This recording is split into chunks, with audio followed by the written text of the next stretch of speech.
Jesu Christ uityanga nakabaibo nga tipa kibarit kilong jong lakiklot uklay mau hoy duye ityanga hoy duye ityanga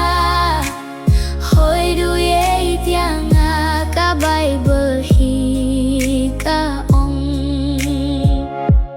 Jesu Christ